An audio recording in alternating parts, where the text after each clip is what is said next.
नमस्कार दोस्तों, बहुत बहुत स्वागत है आप सभी का आज के इस खास वीडियो में, जिसमें हम बात करेंगे कि क्या आप ईएमआई के गुलाम बनने वाले हैं। क्या 2026 में घर लेना समझदारी है या फिर आपके जीवन की सबसे बड़ी फाइनेंशियल गलती। क्या प्रॉपर्टी की कीमतें पहले ही ओवरहाइप हो चुकी हैं और क्या बैंक के हाई इंटरेस्ट रेट्स आपकी जेब खाली कर देंगे। और सबसे बड़ा सवाल ये है कि क्या किराए पर रहना अब ज़्यादा स्मार्ट मूव बन चुका है। आज हम इस सबसे बड़े कंफ्यूजन को तोड़ने वाले हैं, इसीलिए इस वीडियो को अंत तक जरूर देखें। तो चलिए जानते हैं रेंट वर्सेस बाय की असली जंग। दोस्तों, 2026 में घर खरीदना आज के समय का सबसे बड़ा फाइनेंशियल डिसीजन बन चुका है और यही वजह है कि लोग अब कंफ्यूज हैं। क्या अभी घर खरीदना सही है या फिर रुकना बेहतर होगा।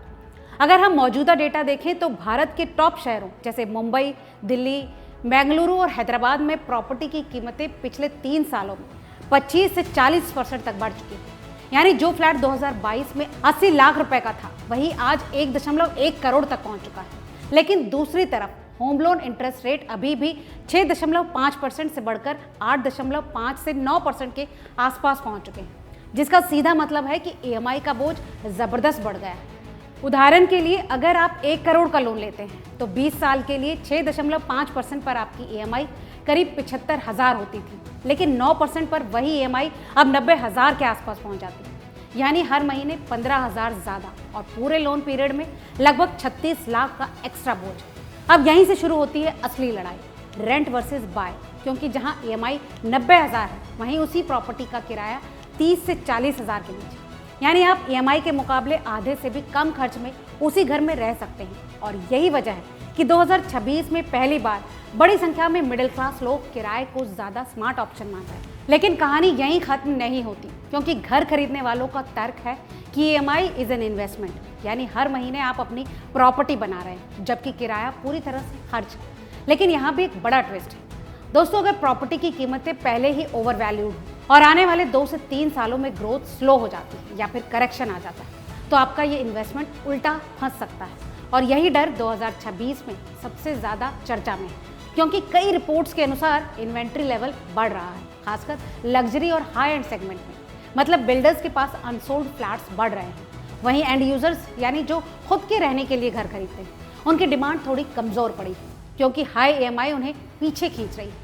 दूसरी तरफ इन्वेस्टर्स अभी भी मार्केट में एक्टिव हैं, लेकिन उनका फोकस अब जल्दी रिटर्न और रेंटल यील्ड पर है। और यही एक और बड़ा सच सामने आता है, भारत में रेंटल यील्ड अभी भी सिर्फ 2 से 3% है। यानी 1 करोड़ के घर पर सालाना 2 से 3 लाख का किराया, जो कि बैंक एफडी या फिर अन्य निवेश के मुकाबले काफ़ी कम है। इसीलिए प्योर इन्वेस्टमेंट के तौर पर प्रॉपर्टी उतनी आकर्षक नहीं लगती।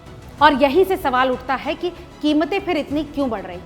इसका जवाब है सप्लाई का imbalance, high input cost, cement, steel और बड़े शहरों में लिमिटेड लैंड। इसके साथ ही एनआरआई निवेश और हाई इनकम ग्रुप्स की डिमांड। लेकिन मिडिल क्लास के लिए ये ग्रोथ एक दबाव बन गई। अब अगर हम थोड़ा गहराई से देखें तो 2026 में 3 तरह के खरीदार हैं। पहला एंड यूजर, जो कि मजबूरी या फिर ज़रूरत में खरीद रहा है। दूसरा इन्वेस्टर, जो शॉर्ट टर्म गेन देख रहा है। और तीसरा वो जो अभी वेट एंड वॉच मोड में है। और यही तीसरा वर्ग सबसे तेज़ी से बढ़ रहा है, क्योंकि उन्हें डर है कि कहीं वो टॉप पर खरीद कर फंस ना जाए। वहीं किराए पर रहने वालों के पास आज एक बड़ा एडवांटेज है, फ्लेक्सिबिलिटी, कि आप नौकरी के हिसाब से शहर बदल सकते हैं।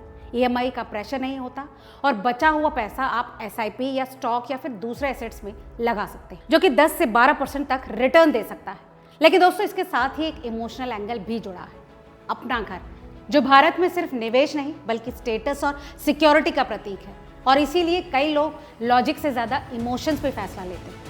अब 2026 के मार्केट को अगर बैलेंस्ड नज़रिए से देखें तो सच्चाई ये है कि ये न तो पूरी तरह से बबल है और न ही पूरी तरह से सही वैल्यूएशन, बल्कि एक high price plus high interest का ट्रैप, जहां सही डिसीजन पूरी तरह से आपके प्रोफाइल पर निर्भर करता है।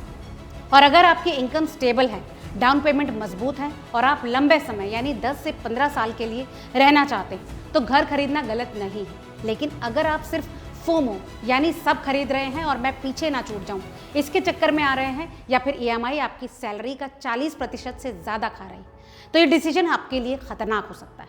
क्योंकि एक बार ईएमआई ट्रैप में फंसने के बाद आपके पास फाइनेंशियल फ्रीडम खत्म हो जाती है। और यही वजह है कि आज कई फाइनेंशियल एक्सपर्ट्स साफ कह रहे हैं कि 2026 में घर खरीदना तभी सही है जब ये आपकी ज़रूरत है, न कि सिर्फ निवेश या फिर दिखावे के लिए। क्योंकि आने वाले समय में अगर इंटरेस्ट रेट्स कम होते तो EMI सस्ती हो सकती है, और अगर मार्केट में करेक्शन आता है तो आपको बेहतर डील भी मिल सकती है। लेकिन अगर आपने जल्दबाजी में खरीद लिया तो आप महंगे घर और महंगे लोन दोनों के जाल में फंस सकते हैं। यानी साफ शब्दों में कहें तो 2026 में घर खरीदना सबसे बड़ी गलती भी बन सकता है और सबसे बड़ा फैसला भी।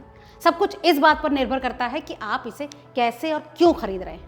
दोस्तों, इस बारे में आपकी क्या राय है, हमें कमेंट करके ज़रूर बताएं। आज की इस अपडेट में फिलहाल इतना ही। अगर वीडियो पसंद आया हो तो इसे लाइक और शेयर करना ना भूलें।